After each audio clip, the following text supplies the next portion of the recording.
Je m'appelle Sienna Hart. J'ai 32 ans et je possède une chaîne de boulangeries artisanales à San Diego, que les gens aiment qualifier d'inspirante. Comme si le succès, d'une manière ou d'une autre, rendait une histoire plus facile à entendre. Ce n'est pas le cas. Car peu importe à quel point ma vie semble belle aujourd'hui, il y a un son qui peut encore me ramener directement à mes 8 ans. Un téléphone qui sonne, encore et encore, pendant que je reste là, figé, sachant déjà que la personne à l'autre bout du fil veut quelque chose que j'aurais dû recevoir il y a des décennies. Ce jour-là, mon écran s'est allumé, encore et encore, avec des numéros que je n'avais pas enregistrés, mais que je reconnaissais quand même. Je l'ai laissé sonner. 5 minutes, 10, 30. J'ai continué à glacer des gâteaux, à vérifier les fours, à signer des factures, agissant comme si mes mains ne s'étaient pas mises soudainement à trembler. Parce que la dernière fois que j'ai attendu ces gens, j'étais une petite fille avec une minuscule valise, assise sur une chaise en plastique dur dans un endroit qui sentait l'eau de Javel et les vieilles couvertures. Écoutant des adultes promettre qu'ils ne me laisseraient là que pour un petit moment. Ma mère a pris mon frère, mon père a pris ma sœur, et j'ai été celle qu'on a laissée derrière, dans un orphelinat.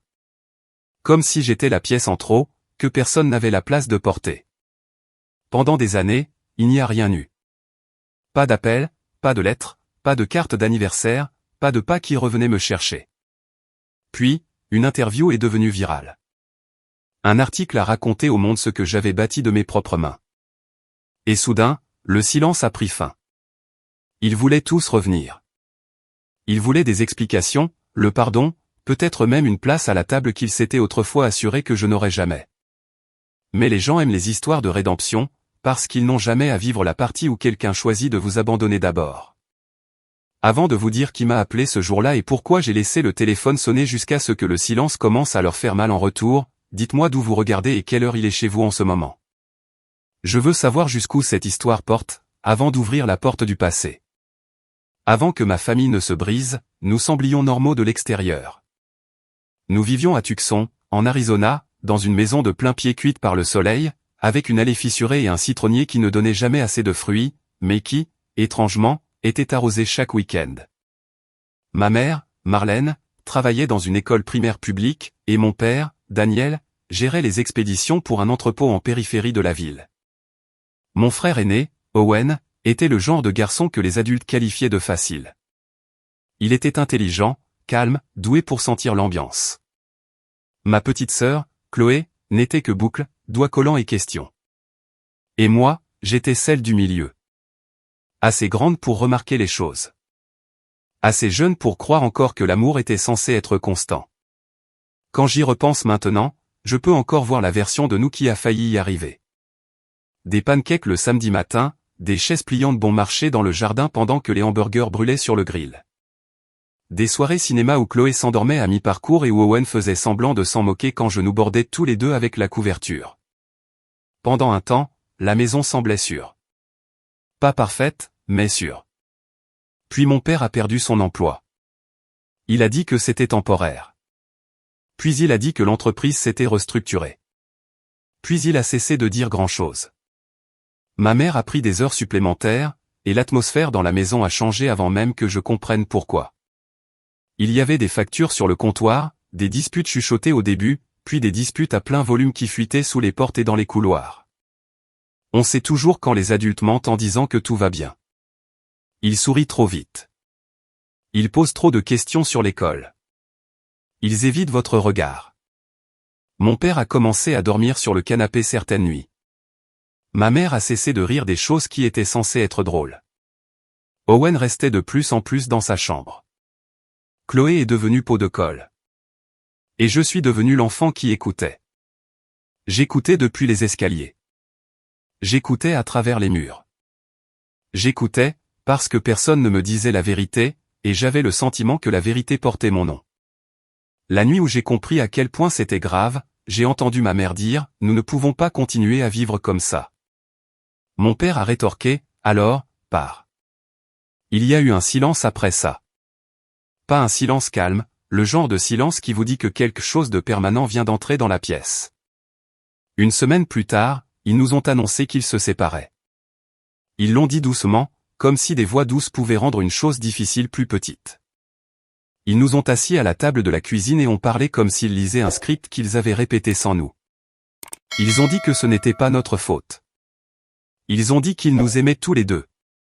Ils ont dit que les familles peuvent changer de forme tout en restant des familles. Puis la vraie vie a commencé à s'infiltrer par les fissures du discours. Qui resterait où? Qui déménagerait en premier? Quel district scolaire fonctionnerait? Qu'est-ce qui était abordable? C'était la partie qu'ils essayaient de ne pas dire devant nous, mais les enfants entendent tout ce qui compte le plus. Ma mère voulait Owen avec elle, parce qu'il était organisé, calme, et plus facile à gérer en déplacement. Mon père voulait Chloé, parce qu'elle pleurait après lui et il disait qu'elle avait besoin de stabilité. Personne n'a dit mon nom en premier. Personne ne s'est battu pour moi. Personne n'a même dit « et Sienna » avant que j'ai déjà entendu assez pour savoir que la réponse ne ressemblerait pas à de l'amour. Plus tard cette nuit-là, je me tenais dans le couloir pendant qu'ils se disputaient derrière la porte de leur chambre. « Prends-la, toi » a lancé ma mère. Mon père a répliqué « J'ai à peine de quoi gérer un seul enfant en ce moment. Elle est trop émotive. » Puis ma mère a prononcé la phrase qui a vécu sous ma peau pendant des années. Elle a dit, juste pour un petit moment. Peut-être que Opaos peut la garder jusqu'à ce qu'on se stabilise. La garder, comme si j'étais un bagage, comme si j'étais une boîte dont il devait se débarrasser jusqu'à ce que la vie soit plus facile. 2 jours plus tard, ma mère a mis mes vêtements dans une petite valise sans les plier correctement. Mon père a conduit. Personne n'a appelé ça un abandon. Ils ont appelé ça temporaire. Ils ont dit que ce serait pour quelques semaines. Ils ont dit que c'était la meilleure chose pour tout le monde. Opaos se trouvait derrière une clôture en grillage, avec une enseigne délavée et un bureau d'accueil qui sentait le café, le papier et le désinfectant. Une femme à la réception m'a souri de cette manière prudente que les adultes adoptent quand ils savent que quelque chose de terrible se produit, et qu'ils veulent être reconnus pour leur douceur. Ma mère s'est agenouillée devant moi et a arrangé mon col, même s'il n'avait rien. Mon père a signé des papiers sans lever les yeux. Chloé était dans la voiture. Owen était resté à la maison avec ma tante. Personne ne voulait que ce moment paraisse réel. On reviendra te chercher bientôt, a dit ma mère. Dès que les choses se seront calmées. Mon père m'a enfin regardé et a dit, sois sage, d'accord? Ce sera juste pour un petit moment. Je me souviens les avoir fixés tous les deux, attendant qu'un visage se fissure, attendant qu'une voix se brise, attendant que l'un d'eux décide que c'était insensé et me ramène à la voiture. Au lieu de ça, ils se sont levés. Ma mère m'a embrassé sur le front. Mon père a ramassé le stylo qu'il avait failli oublier. Puis ils sont sortis. Ils ne se sont pas retournés. Ils n'ont pas fait de signe de la main. Ils ne sont pas revenus ce week-end-là, ni le suivant, ni celui d'après. La première nuit à Opaos, j'ai dormi dans un lit jumeau étroit avec une alaise en plastique qui crépitait à chaque fois que je bougeais. La chambre abritait 4 filles, mais personne ne parlait après l'extinction des feux. Une fille pleurait dans son oreiller. Une autre fixait le plafond, comme si elle l'avait fait si souvent qu'elle pouvait y voir quelque chose d'écrit. J'ai gardé mes chaussures, parce que je pensais que mes parents viendraient peut-être tard et que je devrais être prête. C'était le genre d'enfant que j'étais encore à l'époque. Pas encore en colère, juste préparé. Le lendemain matin, je me suis assise près de la fenêtre dans la salle de jour, parce que je voulais la meilleure vue sur le parking. Je me suis dit que s'ils venaient, je les verrais la première. Une berline blanche est arrivée vers midi et mon cœur a failli s'arrêter. Mais c'était une bénévole qui apportait des conserves. Après le déjeuner, une assistante sociale m'a demandé si je voulais faire une carte de remerciement pour ma famille, pour avoir organisé une garde sur en attendant qu'ils se remettent sur pied. Je me souviens l'avoir regardé et avoir pensé, vous ne les connaissez pas du tout. Mais j'avais 8 ans et j'avais peur. Alors j'ai hoché la tête et j'ai pris les crayons. Chaque adulte autour de moi semblait plus à l'aise avec la version de mon histoire où je n'avais pas été abandonné. Alors, pendant quelques jours, j'ai essayé de vivre dans cette version aussi. J'ai fait la carte. Je me suis assise près de la fenêtre. J'ai compté les week-ends. Dès la 2e semaine, même le personnel a cessé d'utiliser la phrase « quand ta famille reviendra » pour dire « s'il y a des nouvelles ». Il y a une grande différence entre ces deux types de phrases. L'une maintient un enfant en vie. L'autre lui apprend à ne pas s'attendre à de l'air. J'ai appris les routines rapidement, parce que les routines étaient plus sûres que les sentiments. Se réveiller. Faire son lit au carré. Faire la queue pour le petit déjeuner. Garder son plateau droit. Ne pas poser trop de questions. Ne pas répondre. Ne pas pleurer là où les plus grands peuvent vous voir. À Opaos, la tristesse faisait de vous une cible.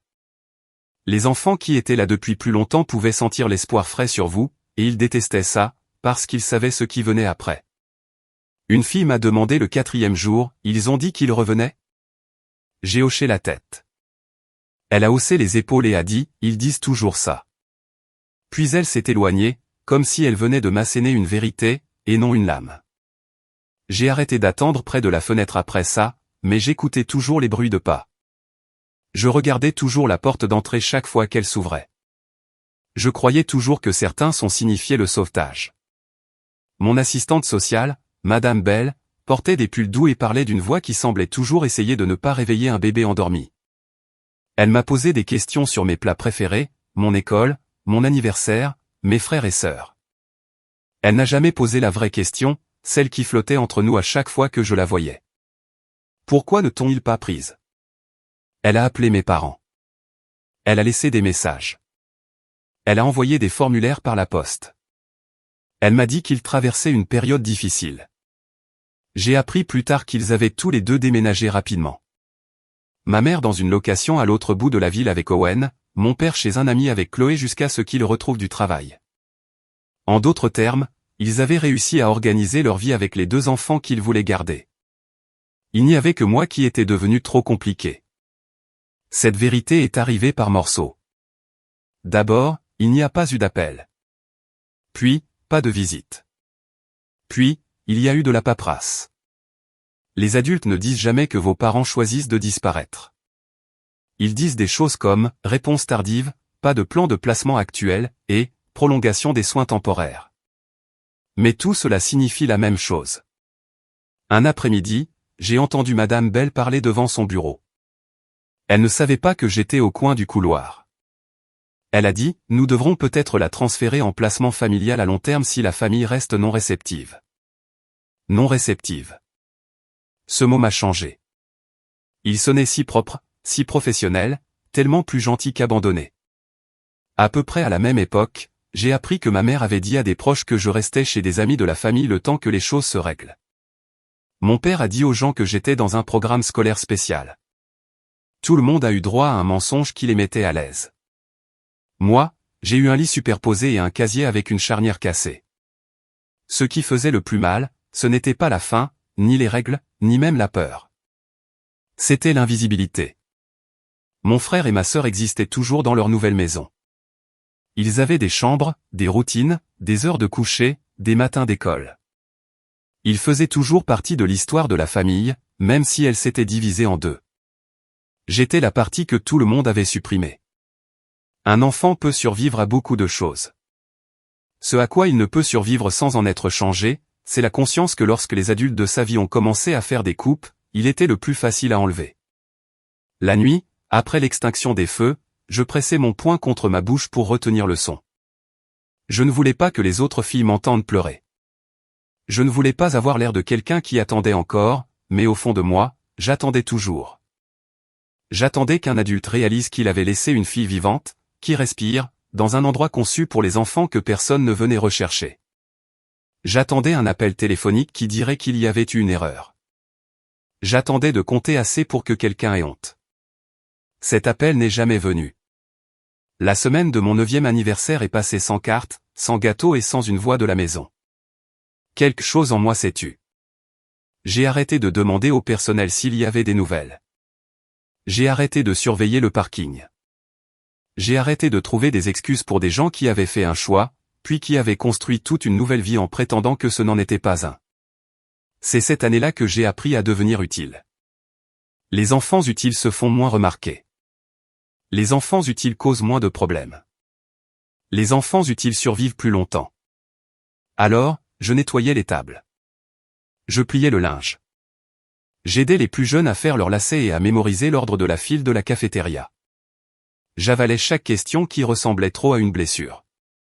Mais même alors, de temps en temps, généralement juste avant de m'endormir, une pensée remontait, peu importe à quel point je la repoussais. Ma mère a pris mon frère, mon père a pris ma sœur, et personne ne m'a prise. Quand j'ai quitté Opaos pour une famille d'accueil, j'ai pensé que cela signifiait peut-être que ma vie allait de l'avant. Les enfants dans les foyers imaginent les familles d'accueil comme les personnes seules imaginent des miracles. Vous imaginez une lumière sur le porche, une femme qui se souvient de vos céréales préférées. Un homme qui vous apprend à faire du vélo si vous avez manqué cette étape. Une chambre qui sent la lessive et la sécurité. Ce que j'ai eu à la place, c'était une série de maisons où j'ai appris de combien de manières différentes les gens peuvent vous faire sentir que vous êtes temporaire. Mon premier placement était chez un couple qui avait déjà 3 garçons et qui prenait des enfants en famille d'accueil pour la location. Ce n'étaient pas des monstres. C'était presque pire. Les monstres sont plus faciles à détester. Ces gens étaient simplement indifférents, d'une manière qui vous vidait lentement.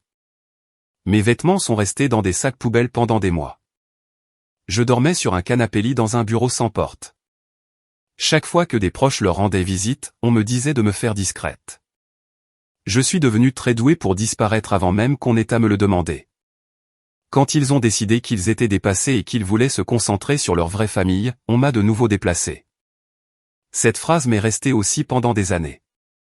Une vraie famille, comme si j'avais été une répétition. Mon deuxième placement avait trop d'enfants et trop peu d'adultes qui prêtaient attention. La nourriture disparaissait vite. L'intimité n'existait pas. L'école a de nouveau changé. Et avec elle, tout le rituel épuisant d'être la nouvelle, sans réponse claire quand les professeurs demandaient où était la maison. J'avais de bonnes notes quand je le pouvais, parce qu'être intelligente était la seule chose qui me semblait encore m'appartenir. Mais la douleur a une façon de se manifester dans le corps, que vous l'invitiez ou non. Je serrais si fort la mâchoire en dormant que j'ai commencé à me réveiller avec des maux de tête. Je sursautais quand les portes claquaient. Je disais pardon tout le temps, même quand personne ne me parlait. Puis est venue la mère d'accueil spécialisée dans la cruauté polie.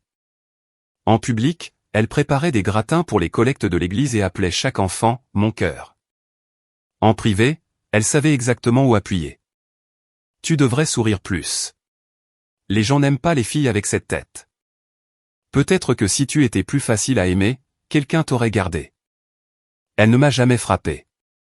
Elle n'en avait pas besoin. Elle s'attaquait à la partie de moi qui espérait encore que j'avais valu la peine qu'on reste. À ce moment-là, j'avais appris une vérité laide. Une fois qu'un enfant a déjà été abandonné, le monde suppose qu'il peut absorber un peu plus de dégâts. Les adultes interprètent la survie comme de la force. Ils voient une fille calme et fonctionnelle et pensent qu'elle va bien, alors qu'en réalité, elle est juste devenue excellente pour saigner intérieurement. La chose qui m'a sauvé n'avait rien d'héroïque au début. Ça a commencé dans une cuisine. Une des maisons m'a envoyé aider à un programme de repas de l'église le samedi, parce qu'on me considérait comme responsable et que le travail gratuit est toujours rebaptisé « formation du caractère » quand vous êtes un enfant placé. Un homme plus âgé y dirigeait le poste de boulangerie. Il s'appelait Ramon Ellis, bien que tout le monde l'appelait chef, même quand il n'était pas dans un restaurant. Il avait les tempes grisonnantes, de la farine sur sa chemise la moitié du temps, et cette voix posée qui rendait les instructions rassurantes. Il m'a montré comment niveler la farine avec le dos d'un couteau, comment la levure devait se réveiller dans de l'eau tiède, pas chaude, comment la pâte changeait quand on lui donnait du temps au lieu de la forcer. La première fois que j'ai sorti une plaque de petits pains du four, je les ai juste regardés. Ils avaient levé grâce à ce que j'avais fait. Ils s'étaient transformés parce que j'avais suivi chaque étape et que j'avais été assez patiente pour que le changement se produise. Cela peut paraître anodin pour quelqu'un qui a grandi dans un confort ordinaire. Pour moi, c'était comme trouver la preuve que le soin pouvait mener quelque part. Les gens avaient toujours été imprévisibles. Les règles avaient toujours changé. L'amour était toujours venu avec une sortie. Mais la pâtisserie répondait à la constance. Elle récompensait l'attention. Elle demandait de la discipline, puis vous donnait quelque chose de chaud en retour. J'ai commencé à me porter volontaire pour chaque service en cuisine que je pouvais obtenir. J'ai appris à faire des biscuits, des brioches à la cannelle, des pains tressés, des tartes aux fruits simples. Chef Ramon ne me flattait pas. Il me corrigeait quand j'allais trop vite et me faisait recommencer quand je bâclais.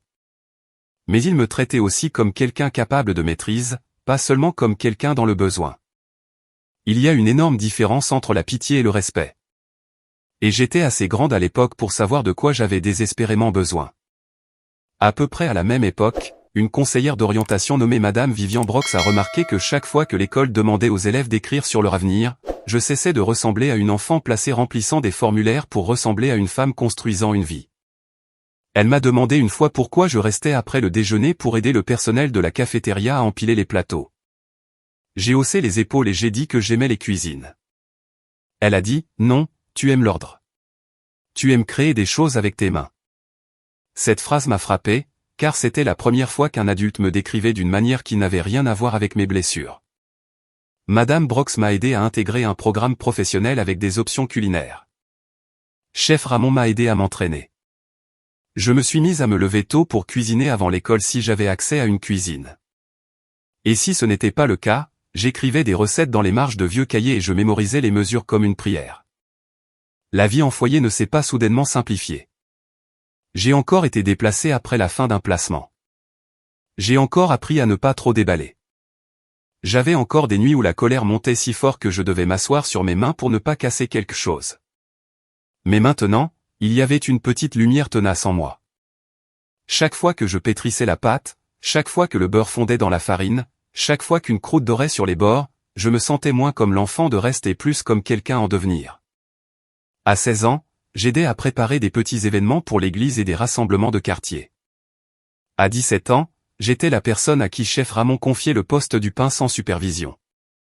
Il m'a dit une fois, tu as un don, Sienna, mais plus que ça, tu as de la discipline. Le talent fait du bruit. La discipline construit une vie. Personne dans ma famille biologique ne m'a jamais donné de telles paroles. Personne ne m'a dit que j'avais quelque chose qui valait la peine d'être cultivé. Les gens qui m'avaient faite ne sont pas restés assez longtemps pour voir qui j'étais. Mais 2 étrangers l'ont fait. Un vieux boulanger avec de la farine sur ses manches et une conseillère qui a remarqué où mes yeux s'illuminaient. Ils ont été les premiers à m'apprendre quelque chose que je passerai le reste de ma vie à prouver, être laissé pour compte ne signifie pas que vous êtes destiné à y rester. Cela signifie seulement que vous devrez construire votre propre chemin pour en sortir. J'ai quitté le système à 18 ans avec un sac de sport, un dossier rempli de paperasse que personne n'explique vraiment aux enfants placés jusqu'à ce qu'ils soient trop laids. Et une bourse pour un programme culinaire dans un community college qui semblait bien trop petite pour contenir l'ampleur de ma faim. Pas une faim de nourriture, mais une faim de contrôle, une faim d'un avenir que personne ne pourrait me prendre, parce que personne ne me l'avait donné en premier lieu. J'ai emménagé dans un appartement en colocation à San Diego avec 2 autres filles qui se fichaient d'où je venais, tant que je payais le loyer à temps et que je gardais l'évier propre. C'était l'une des premières libertés que l'âge adulte m'a donnée. Personne ne me demandait de feindre la gratitude pour avoir le droit de rester. Je me suis inscrite à des cours le jour et je travaillais le matin dans un dîner qui servait le petit déjeuner à des hommes en bottes de travail et à des femmes en blouse qui sentaient le parfum et l'épuisement. La nuit, je nettoyais le matériel dans une petite boulangerie de North Park jusqu'à ce que mon dos me fasse mal et que mes doigts s'engourdissent à cause de l'eau chaude et du désinfectant. Je faisais mes devoirs aux arrêts de bus. Je mémorisais les coups d'inventaire en servant les tables. Je vivais de café, de toast, et de cette sorte de détermination qui frôle la colère si on s'en approche trop. À ce moment-là, j'avais compris quelque chose que la plupart des gens n'apprennent que beaucoup plus tard. La stabilité coûte cher. La paix coûte cher. Ne pas avoir à mendier coûte cher. Et quand on vient de rien, chaque chose ordinaire ressemble à une montagne avec des factures attachées. J'ai commencé à vendre mes propres pâtisseries sur un marché de producteurs le week-end, en utilisant des recettes que j'avais passé des années à perfectionner. Des brioches au miel et à la fleur de sel, des muffins au beurre noisette, des brioches à la cardamome qui se vendaient avant 10 heures du matin quand le temps était assez froid pour que les gens aient envie de réconfort. Au début, j'essayais juste de couvrir l'essence et les manuels scolaires.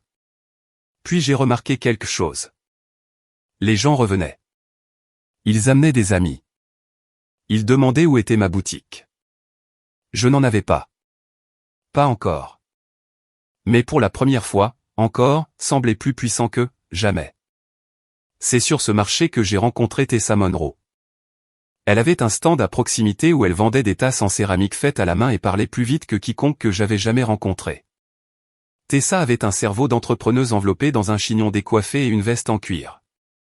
Un matin, elle a regardé mon tableau de prix et a dit, « Tu vends au moins 20% moins cher que tu ne le devrais », et tu souris comme si c'était un trait de personnalité. J'ai ri, parce que personne ne m'avait jamais critiqué de manière aussi désinvolte sans essayer de me faire sentir petite. Elle est devenue ma première vraie amie à l'âge adulte. Pas une conseillère, pas un mentor, une amie. Le genre qui débarque avec du café quand je craque à cause du loyer et qui peut regarder une feuille de calcul comme si c'était des potins. Quelques mois plus tard, j'ai rencontré Adrien Cole. Il est entré dans la boulangerie où je travaillais le soir, car son cabinet d'architecture faisait des heures supplémentaires à proximité. Et pendant une semaine entière, il a commandé le même café noir et un croissant nature, comme s'il était trop fatigué pour choisir la joie. Le 8e jour, il a demandé qui faisait les scones à l'orange et au romarin. J'ai dit que c'était moi. Il a pris une bouchée et a fermé les yeux, comme s'il vivait une expérience spirituelle devant la vitrine à pâtisserie. J'aurais dû trouver ça ridicule. Au lieu de ça, j'ai ri si fort que j'ai dû détourner le regard. Adrien était prévenant avec les gens, d'une manière qui m'a d'abord rendue méfiante. Les hommes trop doux peuvent sembler irréels, quand votre système nerveux a été entraîné à l'instabilité. Mais il n'a jamais insisté. Il n'a jamais essayé de réparer mon passé ou de m'arracher mon histoire avant que je ne sois prête. Il aimait mon ambition. Il respectait mes limites. Il posait de vraies questions et attendait de vraies réponses. Cette patience a fait place à la confiance. Pas d'un seul coup, pas dans une scène de film dramatique. Lentement. La seule sorte de lenteur en laquelle j'avais appris à croire. Je suis passé du community college à un programme de formation culinaire axé sur le commerce et j'ai commencé à tracer un avenir plus grand que la simple survie entre les services. Tessa n'arrêtait pas de me dire que j'avais besoin d'une marque, pas seulement de recettes. Adrien m'a aidé à penser visuellement à l'espace, à la circulation, et aux raisons pour lesquelles les gens retournent dans certaines pièces. Chef Ramon, qui m'appelait toujours « gamine », même quand j'étais légalement adulte, me rappelait de ne pas courir après l'esthétique au point d'oublier la substance. Quelque part au milieu de tout ça, le nom m'est venu. Second Morning. Parce que certaines personnes ont droit à un nouveau départ tout propre, et que d'autres, comme nous, doivent en construire un second de leurs propres mains. J'ai commencé avec des pop UPS, puis des services de traiteurs privés pour de petits événements créatifs, puis un comptoir de petit déjeuner dans un food hall partagé qui pouvait à peine accueillir 2 employés et un mixeur, mais qui ressemblait à une preuve de concept. J'étais terrifié tout le temps, terrifié que le marché se refroidisse, terrifié de ne pas pouvoir payer les salaires, terrifié que chaque succès révèle que j'étais devenu trop à l'aise et que j'avais oublié que la vie peut encore vous prendre des choses. Mais la peur est différente quand elle chevauche aux côtés d'un objectif. Elle parle toujours. Elle ne tient juste plus le volant. Le matin où un blog local a écrit que mes brioches à la cardamome étaient la meilleure chose qui soit arrivée à la culture du brunch de San Diego depuis des années, j'ai pleuré dans la réserve sèche pendant 5 minutes entières, avec un sac de farine sous un bras comme s'il était un témoin. Ce n'était pas vraiment à propos du blog. C'était à propos de la distance entre ce moment et la fille sur le matelas en plastique, qui avait un jour cru qu'elle était trop encombrante pour être gardée. J'ai ouvert ma première boutique complète à 27 ans. Carrelage blanc, bois chaud, étagères ouvertes, une longue table commune, parce que je voulais que des inconnus s'assoient les uns près des autres et se sentent peut-être moins seuls en mangeant quelque chose de bon. Nous avons embauché 2 anciens jeunes de l'aide sociale à l'enfance la première année, car je savais exactement ce que signifiait sortir du système sans réseau et sans endroit où atterrir en douceur. Je n'étais pas intéressé par la construction d'une jolie entreprise avec une histoire d'origine triste attachée comme une décoration. Je voulais construire quelque chose qui nourrissait les gens, littéralement, émotionnellement, pratiquement. Quelque chose qui transformait ce qui avait failli me ruiner en son contraire. Les affaires ont grandi. Ma confiance aussi. Et la partie de moi qui ne mesurait plus sa valeur à savoir si quelqu'un revenait. Et quelque part en cours de route, sans en faire l'annonce, j'ai arrêté de chercher ma famille. J'ai arrêté de taper des noms sur les réseaux sociaux, arrêté d'imaginer des retrouvailles accidentelles dans les rayons des supermarchés, arrêté de me demander s'ils avaient peut-être assez souffert pour mériter de revenir dans l'histoire. J'avais trop à faire, trop à protéger, trop de vie à moi. C'était l'étrange beauté du succès après l'abandon. Il n'effaçait pas la blessure. Il empêchait simplement la blessure d'être le centre de chaque pièce où j'entrais. À 32 ans, Second Morning était passé d'un étroit comptoir de petit déjeuner à 8 emplacements dans le comté de San Diego. Chacun construit autour de la même idée qui m'avait sauvé des années plus tôt dans la cuisine de quelqu'un d'autre. Constance, chaleur, dignité, bon pain, vrai café, une pièce où personne n'avait à mériter le droit de rester assis. Les journaux ont adoré mon histoire une fois qu'elle est devenue assez polie pour être imprimée. Les présentateurs locaux m'ont qualifiée de résiliente. Les magazines de style de vie m'ont qualifiée d'autodidacte. Ils m'ont mise dans des blazers en lin et m'ont photographiée à côté d'étagères de pâtisserie, comme si la survie avait été un exercice de branding plutôt qu'une guerre privée. Je comprenais la valeur de la presse. Alors je souriais et je faisais les interviews. Mais chaque fois que quelqu'un disait « l'orpheline devenue entrepreneuse », je devais résister à l'envie de demander s'il voulait la version avec le bel éclairage ou celle avec la faim, les crises de panique, et les années passées à être traité comme un meuble temporaire. Pourtant, la couverture médiatique aidait, alors je l'ai utilisée. Nous avons lancé un programme d'apprentissage rémunéré pour les jeunes adultes sortant de l'aide sociale à l'enfance. Nous nous sommes associés à une organisation à but non lucratif pour le logement. Nous avons commencé à offrir des ateliers de budgétisation gratuits une fois par mois dans notre boutique phare, car personne n'enseigne aux enfants du système ce que l'âge adulte coûte réellement jusqu'à ce que le loyer soit dû. Tessa dirigeait les opérations comme un général de terrain avec des créoles en or. Adrien a finalement conçu mes 3e et 4e boutiques, puis a continué à concevoir les suivantes, car apparemment, mélanger la romance avec la construction commerciale est durable si les deux personnes savent se disputer sans rendre la pièce dangereuse. Ma vie n'était pas parfaite, mais elle était mienne d'une manière qui m'émouvait encore parfois. J'avais une maison avec des plantes que je gardais en vie exprès. J'avais un partenaire qui savait quand me prendre dans ses bras et quand me laisser seul. J'avais des gens qui appelaient non pas parce qu'ils avaient besoin de quelque chose, mais parce qu'ils voulaient savoir comment s'était passée ma journée. J'avais construit une vie assez solide pour que mon passé ne ressemble plus à une trappe sous chaque bonne chose. Puis j'ai accepté de faire une interview télévisée. C'était un reportage local au début, juste un segment d'intérêt humain sur la croissance des petites entreprises et l'impact sur la communauté. Mais la présentatrice a posé une question inattendue vers la fin.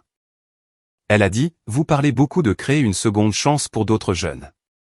D'où cela vous vient-il personnellement ? Et peut-être que j'étais fatigué. Peut-être que j'étais prête. Peut-être qu'une partie de moi voulait que la vérité existe quelque part en dehors de mon propre corps pour une fois. Alors, je l'ai raconté. Pas tous les détails brutaux, mais assez. J'ai dit que j'avais été laissé dans un foyer pour enfants à 8 ans. J'ai dit que j'avais passé mon enfance à déménager à travers le système d'accueil. J'ai dit que le travail que je fais maintenant est construit sur le genre de soutien que j'aurais aimé que quelqu'un se batte pour me donner plus tôt. L'extrait a été mis en ligne ce soir-là. Puis un compte plus important l'a repartagé. Puis un journal l'a repris et a écrit un article plus long avec de vieilles photos, des chiffres d'affaires, et un titre sur ce que j'avais construit après avoir été abandonné par mes 2 parents. Ce mot est finalement apparu en version imprimée. Abandonné. Je l'ai fixé longtemps sur mon téléphone et je n'ai ressenti aucune honte, seulement de la clarté. 3 jours plus tard, les appels ont commencé. Le premier est arrivé pendant que je vérifiais la paix dans le bureau. Numéro inconnu. Je l'ai ignoré. Puis un autre, puis un autre. À l'heure du déjeuner, il y avait 6 appels manqués et un message vocal d'une voix que je n'avais pas entendue depuis plus de 20 ans, mais que je reconnaissais instantanément, car le traumatisme stocke les sons dans des endroits que la logique ne peut atteindre. C'était Owen. Sa voix était devenue plus grave, mais son rythme était le même. Il a dit, « Si, c'est moi. Je sais que c'est un choc. S'il te plaît, rappelle-moi. Il y a beaucoup de choses que tu ne sais pas. » Je suis resté si immobile après la fin de ce message qu'un de mes directeurs adjoints a frappé à la porte du bureau pour me demander si tout allait bien. J'ai dit oui, ce qui n'était pas vrai, mais pas entièrement faux non plus. J'étais fonctionnel.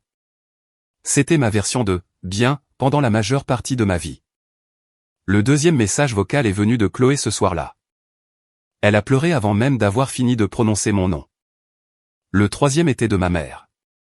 Elle semblait plus âgée, sa voix plus essoufflée, comme si le regret pesait dans sa poitrine.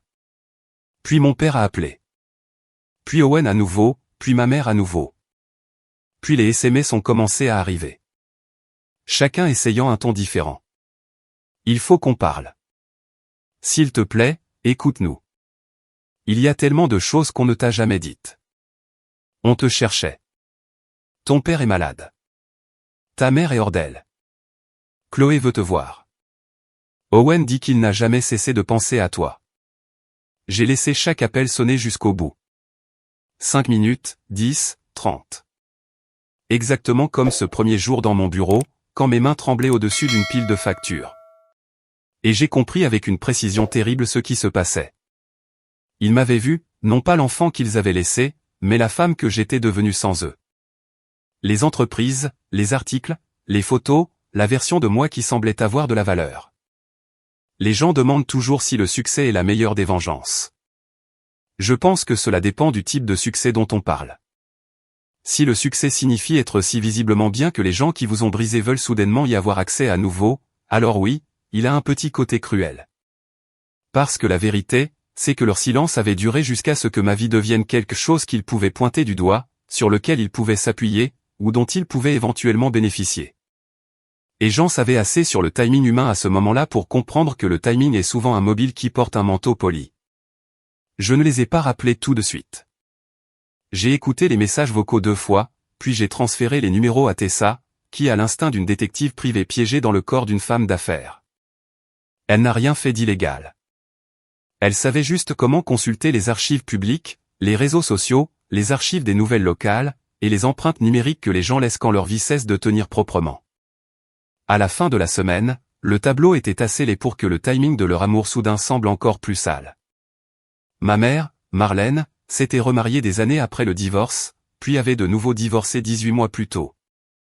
Son deuxième mari était parti après une longue période de problèmes financiers qu'elle avait apparemment cachés à presque tout le monde. Mon père, Daniel, avait développé de graves problèmes de santé et vivait seul dans un 2 pièces en location près de Phoenix, après avoir épuisé le peu d'économies qu'il avait. Owen travaillait dans les ventes régionales jusqu'à ce qu'il se retrouve mêlé à une enquête pour fraude aux notes de frais et perde son emploi. Chloé, selon Tessa, avait eu des relations intermittentes avec ses 2 parents pendant des années et avait, à un moment donné, appris assez de la vérité sur moi pour prendre ses distances.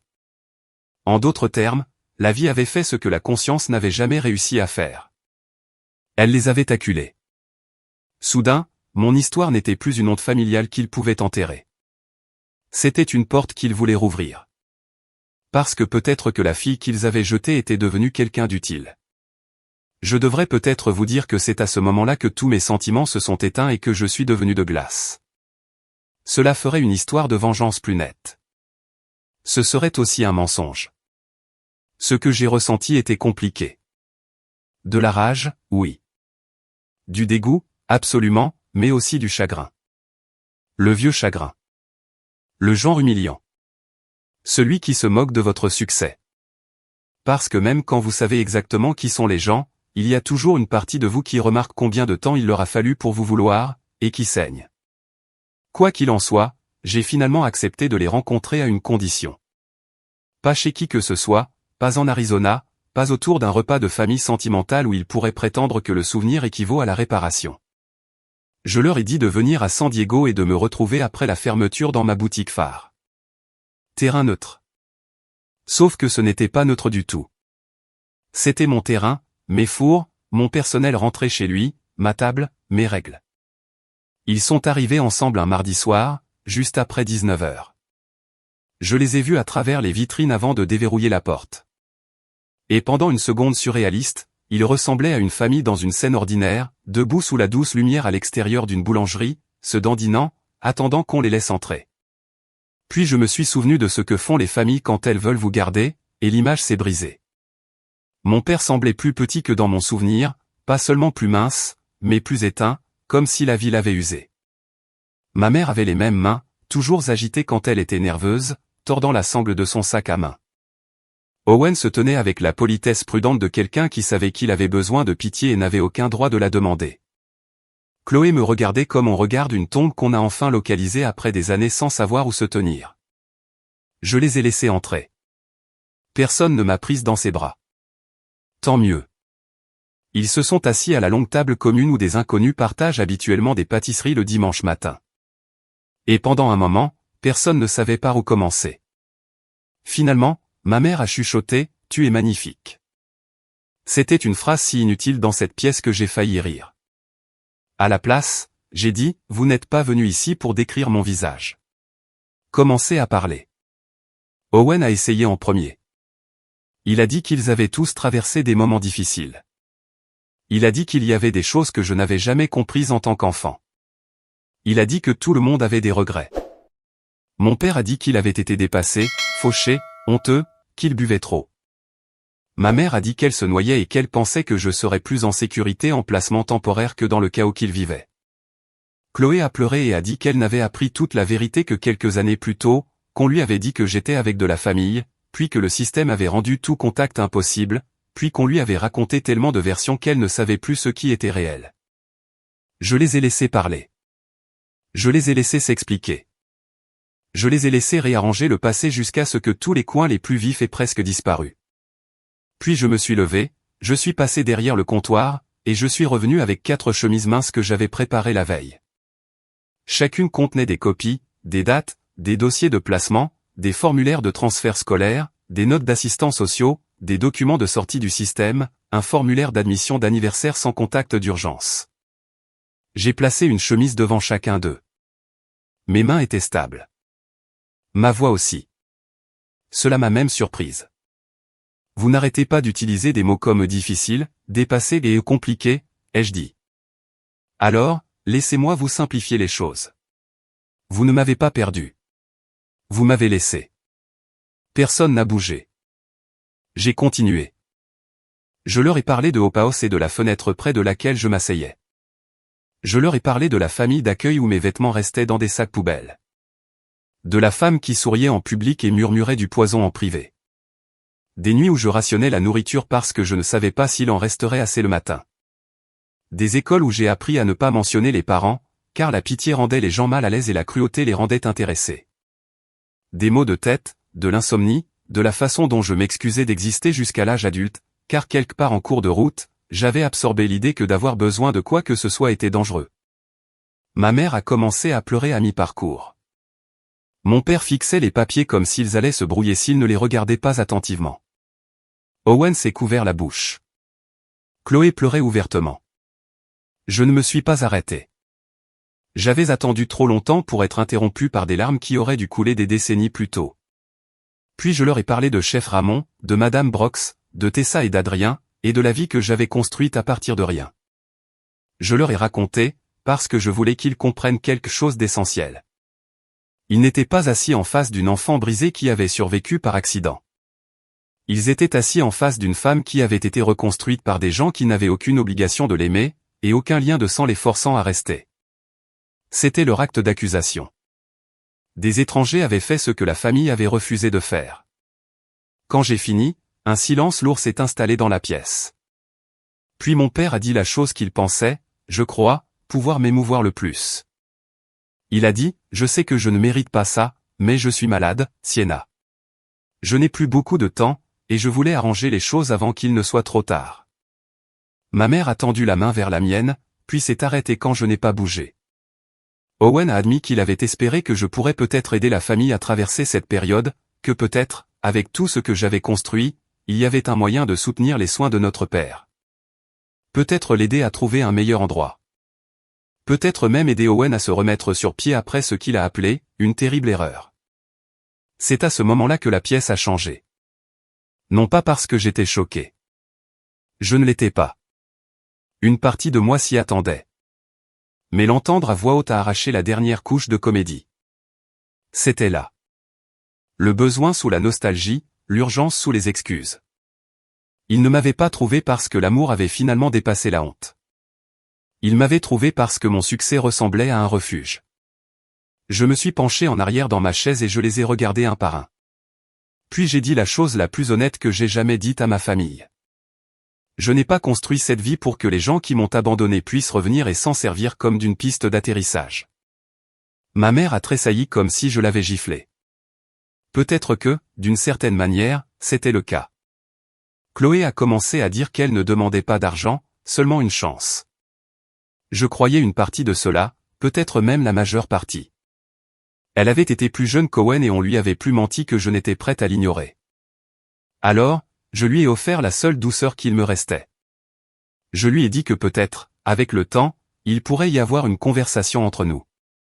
Juste nous, lente, honnête, sans réécriture, sans pression. Elle a hoché la tête à travers ses larmes, car même elle comprenait que la lenteur était plus que ce qu'il méritait. Puis je me suis retourné vers les autres. J'ai dit à ma mère que penser à moi tous les jours sans rien faire n'était pas de la maternité. J'ai dit à mon père que des excuses sur son lit de mort sont toujours tardives. J'ai dit à Owen qu'être un enfant expliquait autrefois son silence, mais qu'être un homme adulte depuis des années ne l'expliquait pas. J'ai dit que j'espérais qu'ils suivraient tous une thérapie. J'espérais qu'ils diraient la vérité à partir de maintenant. J'espérais qu'ils apprendraient à vivre avec ce qu'ils avaient fait, sans me demander de porter le coup émotionnel de les faire se sentir assez pardonnés pour dormir. Puis j'ai posé mes limites clairement. Je ne leur donnerai pas d'argent. Je ne financerai pas les soins médicaux. Je ne poserai pas pour une photo de famille réconciliée. Je ne les laisserai pas entrer et sortir de ma vie en fonction de leurs besoins. Si un contact futur devait avoir lieu, il se ferait selon mes termes, par écrit d'abord, et seulement si l'honnêteté restait dans la pièce. Mon père a pleuré alors, de ce genre de pleurs silencieux qui vient quand la fierté n'a plus de mensonges utiles. Ma mère a dit qu'elle était désolée, encore et encore, jusqu'à ce que les mots ressemblent moins à un langage qu'à un effondrement. Owen a demandé s'il y avait quelque chose qu'il pouvait faire. J'ai dit, oui. Dites la vérité. Racontez à tous ceux qui croient encore à votre version édulcorée de l'histoire exactement ce que vous avez fait. Cessez d'appeler ce qui s'est passé un malentendu. Cessez de vous cacher derrière le mot temporaire. Dites-le correctement pour une fois. Vous avez laissé votre fille dans un foyer et vous avez construit de nouvelles vies autour de son absence. C'est la vérité. Vivez avec. Ils sont restés encore 20 minutes, peut-être moins. Personne n'a touché le café que j'avais offert par habitude. Quand ils sont partis, j'ai verrouillé la porte derrière eux et je suis resté seul dans la boulangerie silencieuse, avec les lumières tamisées et l'odeur de la pâte de demain qui fermentait à froid dans la chambre froide. Adrien est arrivé 10 minutes plus tard, car Tessa lui avait envoyé un SMS au début de la réunion. Il ne m'a pas demandé si ça s'était bien passé. Homme intelligent. Il a juste ouvert les bras et je me suis blotti contre lui. J'aimerais pouvoir vous dire que c'était la fin. Ce n'était pas le cas. Des fins comme celle-là ne sont jamais une coupure nette. Il y a eu des emails de suivi, une lettre de ma mère, une d'Owen, une plus courte de mon père après un séjour à l'hôpital. Chloé et moi avons échangé quelques messages prudents au cours des mois suivants. Rien de dramatique, rien de chaleureux trop rapidement, juste la vérité enfin utilisée pour autre chose que pour retarder. Mais la vengeance, si vous voulez l'appeler ainsi, avait déjà eu lieu. Non pas parce qu'ils ont souffert, bien que ce fût le cas. Non pas parce que je les ai fait souffrir, bien que j'ai refusé d'adoucir ce qu'ils avaient fait. La vraie vengeance était la suivante, ils ont vu exactement ce que je suis devenu sans eux. Ils ont vu la vie, le travail, le respect, la paix, la famille choisie, le but, et ils ont compris que rien de tout cela ne leur appartenait. Ils n'ont pas eu le droit de revenir à la fin et de se considérer comme faisant partie du miracle. Ils étaient le feu, pas la reconstruction. De nos jours, une partie de chaque bénéfice trimestriel de Second Morning va à une fondation qui finance l'aide au logement, la formation professionnelle et des subventions d'urgence pour les jeunes adultes sortant de l'aide sociale à l'enfance. Je l'ai créé, car aucun enfant ne devrait avoir à devenir extraordinaire juste pour survivre à ce que les adultes ont échoué à faire. C'est la leçon qui m'importe maintenant. Les enfants se souviennent de qui est resté. Ils se souviennent de qui a trouvé des excuses. Ils se souviennent de quels adultes les ont protégés et de ceux qui ont protégé leur propre confort à la place. Et quand ces enfants grandissent, ils méritent plus que des excuses vides. Ils méritent la sécurité. Ils méritent la dignité. Ils méritent le droit de fixer des limites sans être qualifiés de cruels. J'ai pardonné certaines choses, surtout pour ne pas avoir à continuer à boire du poison chaque fois que je me souvenais de leur nom. Mais le pardon n'est pas un droit d'accès. La compréhension n'est pas une réunion. La compassion n'est pas une clé pour ma porte d'entrée. La petite fille qu'ils ont laissée derrière vit toujours quelque part en moi. Je ne la fais plus taire. Je ne lui dis plus de passer à autre chose plus vite pour la convenance des autres. Je l'écoute. Je la protège. J'ai construit une vie assez grande pour qu'elle n'ait plus jamais à s'asseoir près d'une autre fenêtre, à attendre des pas qui ne viendront pas. Et s'il y a une vérité que j'espère que quelqu'un qui entend cela retiendra, c'est celle-ci, la famille n'est pas prouvée par le sang. La famille est prouvée par ceux qui restent quand il est difficile de rester.